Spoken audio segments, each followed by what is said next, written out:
personnage incontournable de la ménagerie du Jardin des Plantes, Nénette, 51 ans. Arrivée de Bornéo en 1972, cet orang-outan est une véritable star du zoo, adulée depuis plusieurs générations de petits Parisiens. Bonjour Nénette. Qu'elle a vu grandir. Parmi ses nombreuses particularités, Nénette adore les caméras. Elle est même l'héroïne de plusieurs documentaires. Mais l'autre grande passion de cette résidente hors du commun, c'est la peinture. Si, vous allez voir. Enfin, Nénette est une artiste. Et pour elle, l'inspiration vient souvent en mangeant. Vous avez vu, elle a préféré quand même les croquettes à la peinture. Hein. Ça dépend des jours, voilà, c'est comme ça. Aujourd'hui, c'est les croquettes.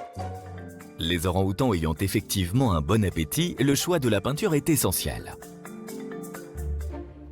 Donc évidemment, il a fallu sélectionner la peinture. La peinture, c'est de la peinture pour bébé qui peut être mangée, d'accord ?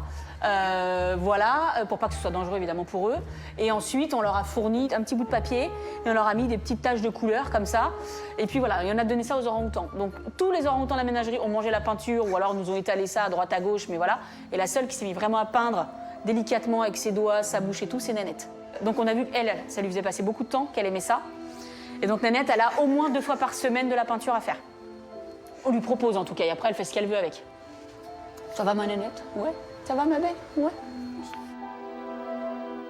Pour la petite histoire qui vaut peut-être explication, nous sommes ici dans le 5e arrondissement de Paris et il y a autour du zoo de nombreuses écoles d'art. Pour s'entraîner, les étudiants viennent peindre Nénette qui s'est prise au jeu. Par mimétisme ou par goût du beau, elle s'est mise à la peinture elle aussi. Les orang-outans passent beaucoup de temps à regarder le public. Donc pendant le confinement, il n'y avait pas de public. On a quand même été fermés plus de 2 mois et demi. Nénette a passé beaucoup de temps les premiers jours à essayer de chercher un peu le public. Et donc finalement, le moyen pour l'occuper le plus facile pour nous, finalement, ça a été de lui proposer de la peinture. Elle a peint tous les jours pendant le confinement. Ça l'a beaucoup occupée. Dans la nature, les orang-outans passent près de 70% de leur temps à chercher de la nourriture. Voilà qui leur laisse beaucoup de temps au zoo, que l'on occupe avec ce qu'on appelle des enrichissements. Auparavant, comme je vous ai dit, on lui mettait la peinture directement sur le papier. On a changé. Maintenant, on lui a fait une petite palette. Comme ça, elle choisit la couleur qu'elle veut mettre sur son papier. Donc, il y a eu une évolution comme ça sur sa façon de peindre. Des fois, elle ne va pas peindre du tout sur le papier. Elle va peindre sur la vitre, elle va peindre le hamac. Je pense qu'il a fait un peu des frais aussi de la peinture de Nénette. Voilà, ça peut être le bidon, ça peut être plein de choses. Elle fait super attention, hein. Elle fait pas tomber sa palette, elle fait super attention, elle est délicate.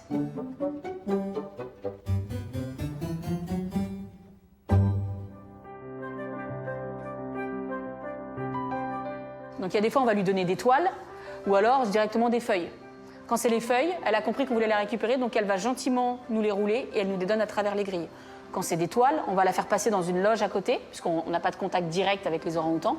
Et donc là, elle va laisser sa toile, et donc elle va passer dans la loge d'à côté, et nous, après, on va pouvoir la récupérer quand elle ne sera pas dedans. Donc elle les abîme pas, elle fait super attention. Donc on a plein de toiles de Nénette comme ça, voilà. C'est génial. Donc il a été organisé, il y a quelques mois de ça, un dîner de gala, où on a mis en vente aux enchères certaines toiles de Nénette. Donc Nénette est plutôt bien cotée.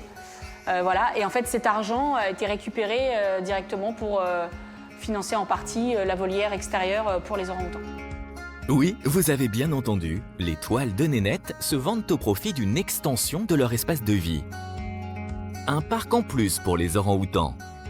Le chanteur David Hallyday a ainsi acheté plusieurs milliers d'euros une peinture de l'artiste Grand Singe lors d'une vente de charité.